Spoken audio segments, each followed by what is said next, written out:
Yeah. I lose my mind. Larry and Jean driving the big cattle truck. No, that was I got. Oh boy, I better get my head examined. I wonder if there's any psychiatrists around.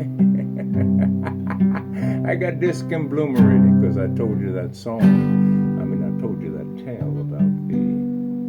Anyway, I won't repeat that. Yeah, born and bred in the Big Apple, Larry and Jean left the city to buy a cattle ranch. Okay, we're back on track now. Months later, a friend flew out to visit from the Big Apple and said, "What did you name the ranch?" And at first they couldn't agree on anything, said Larry and Jean. And then we decided we'd call it the Devil R, Lazy L, Triple Horseshoe, Bar 7, Lucky Diamond Ranch. Wow, his friend was impressed but looked around and saw no cattle. So where are all the cattle? Well, none of them survived the branding. Yeah. For some reason I'm thinking about this here when I was a kid. There used to be a guy named Joe. Joe's a vegetable man, and he always delivered bananas to our house. He'd come up the back door and deliver the bananas. We called him Joe the Banana Man. Real nice guy. He'd let me ride on the running boards of his truck. It was a big old Ford, about 1940-something. It had canvas sides and had these huge running boards, and I'd jump up on the running board and I'd ride to the end of the block on the running board. Well, one day he got to going a little bit faster than normal going up the block, and I decided I'd jump off. Man, did I bloody my knees. Yeah, well, growing up in the 50s was a little bit different than it is now. I was born in the 40s, so growing up in the 40s was a little different now, too. Yeah, you could hear the fire siren sound every day about 6. It was supper time, as if our ears didn't know our bellies were empty. And on Saturday, the air raid siren would let loose right around noon. And the doctor across the way, he'd always line us up with his flint gun and spray us down with DDT. We'd come home from school and we'd play in the street, play stickball and tag and everything else. And before you know it, the city spray truck would come by and fog us in a big fog of DDT.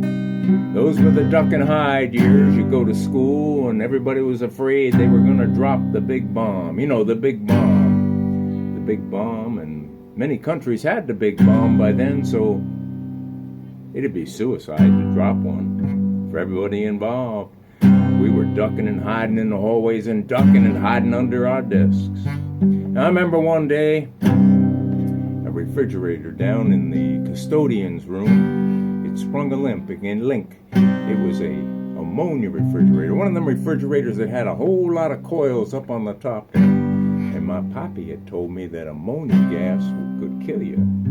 They were dangerous, and I don't know, I got to crying and I was scared. I was only 5 years old. And then I went on to religious instruction class later on, and I remember sister, she asked me why I was so upset, and I told her about the ammonia refrigerator, and I thought I was going to die, and she said, no, I'd be okay. And next time I went there, she had brought me a plastic Madonna. Yeah, Air Force sirens, slingshots and BB guns, and heck, when the teenage years, we were making pipe guns. We'd come home from school, we'd change our clothes. Our parents wouldn't ask us where we were going. We'd be down by the river, down in the swamp, or we'd be 2 towns over riding our bikes. And let me tell you, if anybody ever got out of line, some guy would always show up somewhere and grab you by the scuff of the neck and straighten you out. Yeah, things were different then. They really were.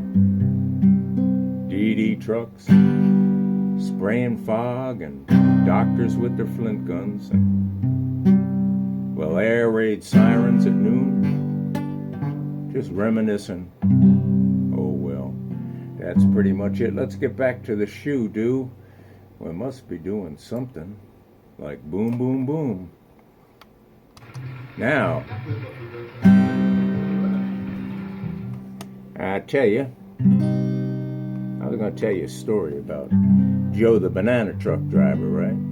Isn't that what I'm doing? I'm telling you a story about Joe the banana truck driver. He'd come by twice a week and deliver bananas to our house. Yeah.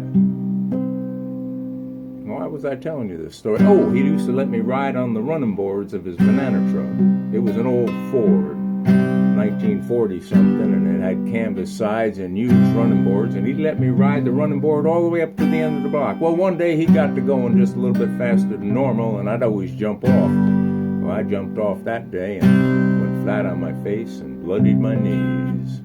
Joe and the banana truck. I never said nothing to nobody, because, you know, snitches get stitches. You don't want to be ratting on Joe the banana man.